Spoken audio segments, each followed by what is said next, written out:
Oke, assalamualaikum warahmatullahi wabarakatuh. Kali ini saya akan berbagi tips eh, mengenai pendinginan mesin ya. Ini kasus overheat karena sistem pendinginan yang tidak normal. Baiklah, ini unitnya Hyundai Trajet tahun 2000 ya, DOHC 16 valve. Ini kasusnya adalah menurut pemiliknya adalah overheat, kemudian setelah itu diganti packing silindernya, kemudian overheat lagi. Jadi setelah kami periksa, ini kesalahannya adalah tidak dipasangnya termostat setelah penggantian ya. Jadi termostat malah dilepas, dan itu salah satu efeknya adalah saat mesin itu panas, dia akan terus panas, naik, semakin naik ya. Dan untuk tipe jenis mobil yang menggunakan tabung reservoir seperti itu, sirkulasinya pasti akan tumpah di situ ya. Bahkan ini sampai meledak ya, terbelah dua di sini. Nah, seperti itu. Padahal tidak ada termostat, harusnya mengalir ya, mengalir terus. Itu kan harapannya yang sering melepas termostat kan gitu ya.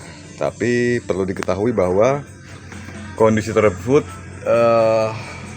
tidak bisa terlalu menahan ya, bila memang suhunya sudah di atas panas. Jadi panasnya itu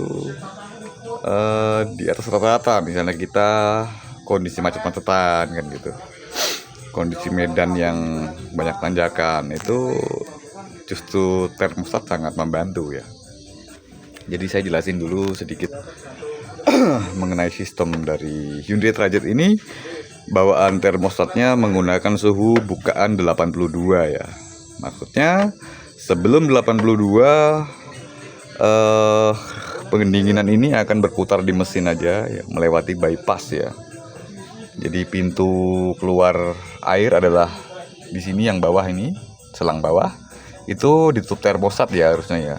Sehingga saat air itu bersirkulasi kena putaran pompa ya, dia akan kembali ke mesin lagi, melewati saluran bypass kan gitu ya, supaya menjaga suhu agar cepat naik atau cepat ideal. Karena suhu mesin harus sampai di suhu ideal agar mesin itu irit dan kinerjanya maksimal ya, sesuai settingan pabrik seperti itu.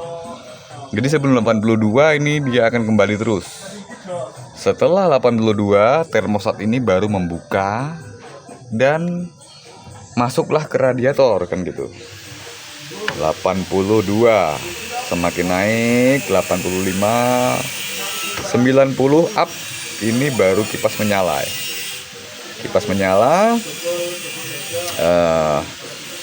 sehingga kipas itu mendinginkan yang di radiator, baru nanti kembali lagi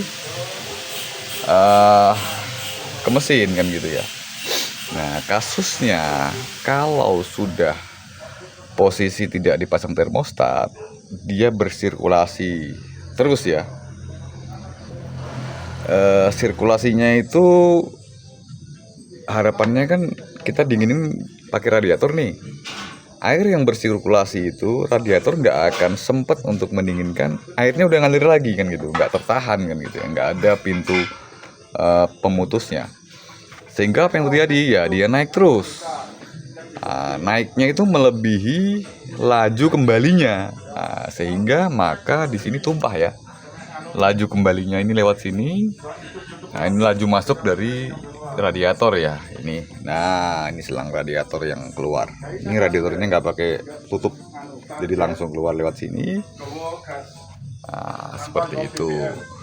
Nah, ini pemiliknya setelah kita tanya, rupanya sering melakukan kesalahan, yaitu mengisi air selalu melebihi batas maksimal, sehingga di sini tidak ada ruang udara ya, dan itu tidak boleh ya. Nah, karena waktu ini tekanan tinggi dari radiator masuk ke sini, udara itu akan dibuang lewat sini, tutup ini ya. Nah, kalau ada ruang maka itu bisa berjalan normal. Kalau nggak ada ruang udara maka yang keluar akan air sini, tumpah ya. Kalau tutupnya bermasalah maka ini akan meledak ya, seperti itu. Nah, maka kita harus isi air di bawah ini batas maksimal. Jadi dari sini mengalir masuk ke sini. Saat tekanan radiator tinggi, nanti saat kipas sudah bekerja, tekanan di sini kan rendah tuh, dia akan kesedot kembali ya, kesedot kembali masuk ke sini lagi kan gitu. Jadi gunanya reservoir adalah seperti itu. Oke, baiklah, ini kita sudah buka housingnya. Housing ini untuk pipa kembali ya, kembali dari mesin ke radiator. Yang bawahnya itu yang ini untuk kembali dari radiator ke mesin. Yang bawah ini yang ada termostatnya. Oke, ini di sini ada ruang kosongnya untuk memasang termostat. Baiklah, ini dia termostatnya, housingnya. Jadi begini ya teman-teman, posisinya termostat itu masuk di sana di atas tadi. Saya ambilkan pipa dulu ya, buat contoh. Oke, jadi housingnya ini yang di mesin ya. Termostat akan dipasang seperti ini. Nah, kemudian nanti ditutup sama ini. Ditutup sama ini ya.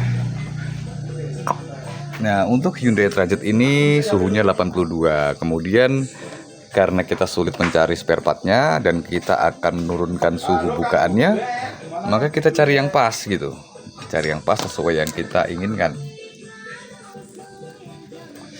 Syaratnya adalah kita bawa aja ininya nih. Tadi kita sempat pilih di toko spare part, punya Avanza, punya Jazz itu bisa dipakai, kemudian punya Grand Max. Kalau Grand Max terlalu kecil ya, masuk di sini alias blong. Nah, kita dapatnya kebetulan yang sesuai sama kebutuhan kita adalah punya Nissan Verano. Jadi untuk bagian sininya ya, ini atas bawah, ini atas bawah jangan sampai mentok di sana.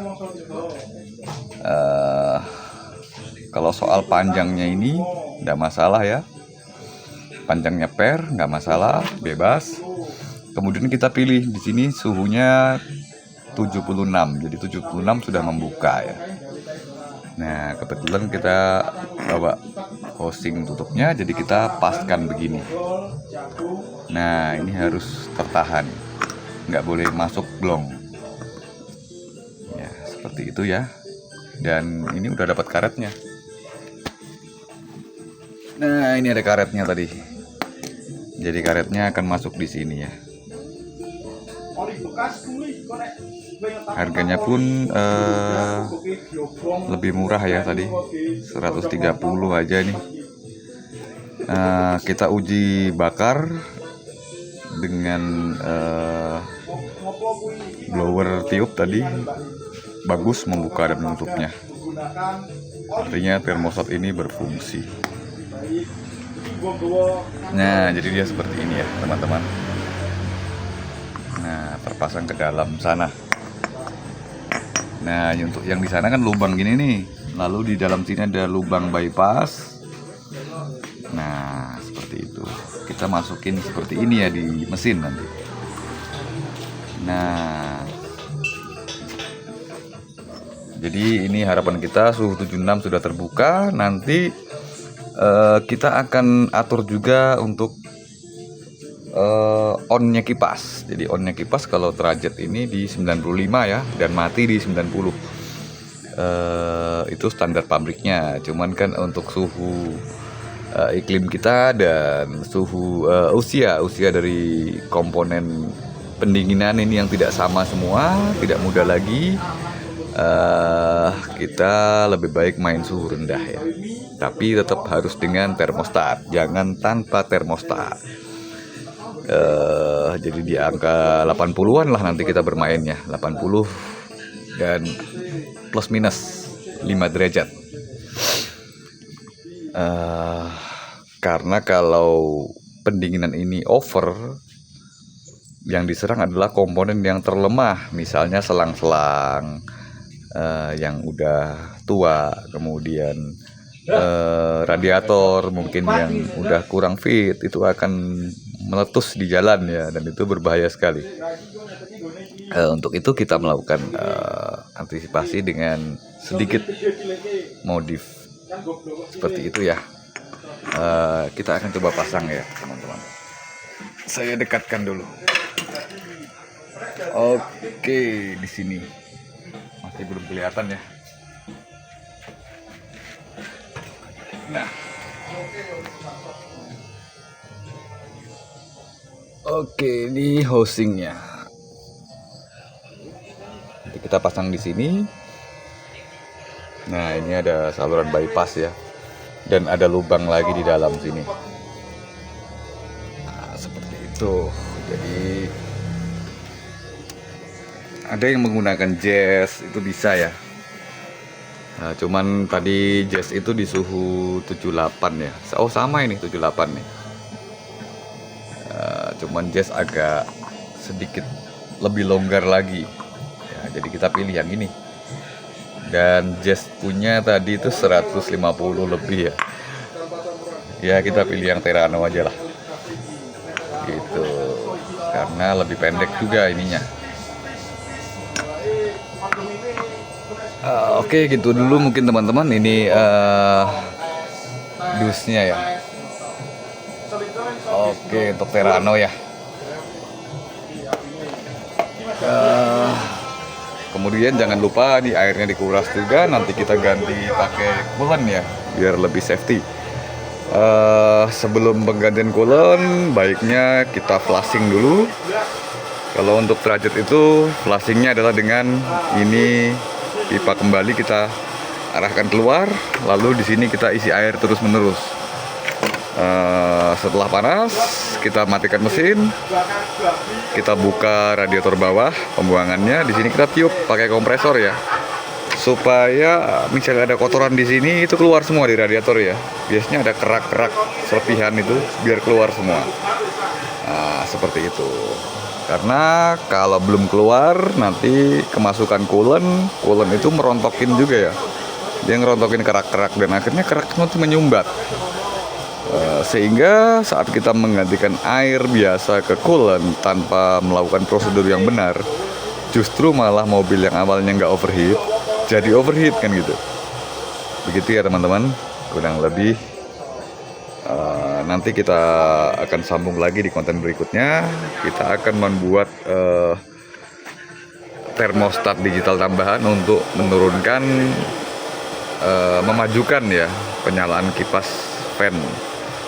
Jadi kita akan pasang di sini nanti nih, pasang tambahan pipa dan sensor, lalu kipas ini kita nyalakan lebih dulu dari standar pabriknya. Mungkin itu sedikit bocorannya. Sedikit tujuannya adalah nanti saat terjadi kipas ini nyala duluan, mobil tetap panas, maka yang penyalaan menurut SCT atau sensor dari pabrik itu akan tetap menyala gitu. Mana yang dua-duanya itu sebagai alternatif ya. Kalau sistem yang kita tambahkan itu gagal, misalnya terjadi putus sikring dan lain-lain, kabel putus, maka yang dari pabrik akan jalan. Sama juga kalau yang dari pabrik yang mungkin terganggu sistem relaynya ya, maka yang buatan kita yang akan jalan gitu. Jadi itu lebih aman ya, menjaga sistem pendingin kita agar lebih safety di jalan. Baiklah, ini mungkin saya akan pasang. Saya tidak bisa sambungkan videonya karena tidak ada kameramennya gitu. Nanti akan saya update lagi. Oke, terima kasih. Sekian dulu sharing dari saya. mengenai kasus overheat unitnya Hyundai Trajet DOHC. Wassalamualaikum warahmatullahi wabarakatuh.